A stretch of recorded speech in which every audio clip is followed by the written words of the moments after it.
Hi, I'm Steve Sample with Bama Talk. Don't miss a single episode of Bama Talk Show, available now on iTunes, Stitcher, or your favorite podcast app, and on the web at bigbrainsmedia.com.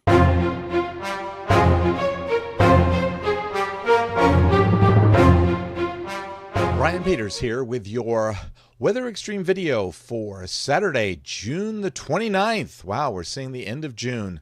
Let's get right to our Skycam network. We had a busy day yesterday, but a beautiful sunrise this morning as we look out from the Coleman Skycam with some high cirrus clouds off in the distance.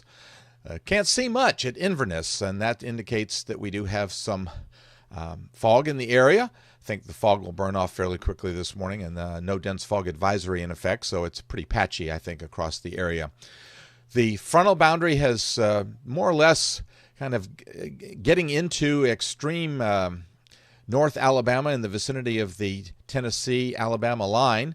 And the big reason for all of the changes that are going on is this big trough that we've been forecasting for the last week or so that is carving out across the eastern part of the country. This is certainly an anomalous pattern, the one we don't see at this time of year very often, and it will allow a front to get back down into our area, which is unusual to see a cold front getting into our area. It's going to mean some cooler temperatures with this nice northwesterly flow, but unfortunately the moisture is going to stay around, so I don't think we're going to see really a major reduction in precipitation. We're going to see less activity, but it's going to remain isolated to scattered most afternoons. This morning, temperatures generally around the lower 70s across central Alabama, just a tad cooler, around 70 across the Tennessee River Valley, but if you notice, the humidities or the dew point values are in the lower 60s up around Nashville, so you can certainly see that we do have some drier air knocking just a little bit further to the north. The frontal boundary or all the action has settled down onto the Gulf Coast. And for QPF-wise, for the next 5 days, you can see that there's a real minimum of activity especially across the northern part. But once again, we can't rule out the possibility of isolated showers. And the Storm Prediction Center only outlooking a couple of slight risk areas, one in extreme eastern Colorado and another one in New England. So those two very small areas. And then on day 2, we drop back and there's no slight risk areas, as there are no slight risk areas on day 3 as well. Tropics still remain somewhat quiet. We have an area of cloudiness moving through the Lesser Antilles or the Windward Islands.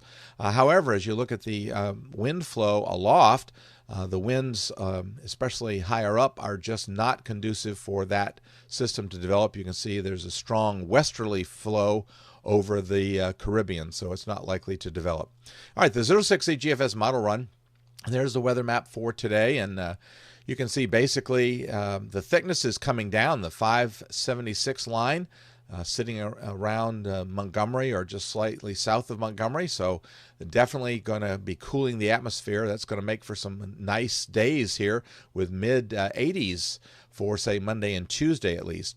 In the upper atmosphere, tomorrow, Sunday, we see the trough, and it looks like the trough's beginning to get ready to close off, and so that, once again, keeps us in the possibility of isolated showers. I think the main threat's going to be much further to the south, but it certainly keeps us in an area where we're going to have to deal with those showers. The low closes off on Monday over the vicinity of about Cape Girardeau, Missouri, kind of over the boot heel of Missouri and central Mississippi River Valley. And so once again, Monday, the possibility of showers. I think they'll be scattered. Isolated tomorrow and very isolated today. For Tuesday, though, that low begins to retrograde or move westward, which is kind of unusual to see, as the ridge actually to our east, the Bermuda High, begins to build in a little bit. So once again, we stay Tuesday, and then Wednesday, it moves just a little bit. Once again, we stay pretty much in a pattern where we're going to see the possibility of daily showers driven by the heat of the afternoon. The closed low weakens somewhat, begins to pull off to the northeast on Thursday, and so still, once again, that keeps us in this daily chances for showers each afternoon. Now, I think probably by the end of the week, as we get into Friday especially, we see that the closed low, the trough is still weakening quite a bit, so I think we may see a little bit better chances for showers. And then as we get into Saturday, I think once again, with a fairly good flow and little disturbances coming around that closed low, I think we see that we'll be, getting those daily showers and maybe even a little bit larger number of those showers, as well as the increase in coverage for those showers.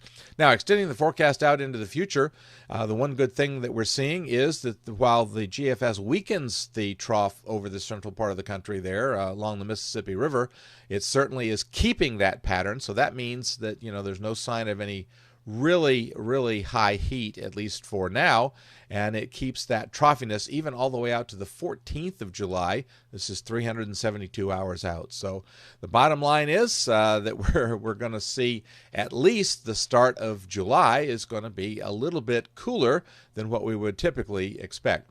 And with the temperatures this coming week, with the average high around 90 degrees for Birmingham, we're going to see some highs around 86 or so. That's going to feel very nice with some lows in the 60s, and those will feel very nice too. But humidity staying up, so daily showers. Thanks for tuning into the Weather Xtreme video. Expect to have the next one posted first thing on Sunday morning. In the meantime, I hope that you have a great day, and Godspeed. Thank you for trusting us to be your #1 source for news in all of Central Alabama. in back-to-back ratings periods. More people watched ABC 3340 than any other station in Birmingham.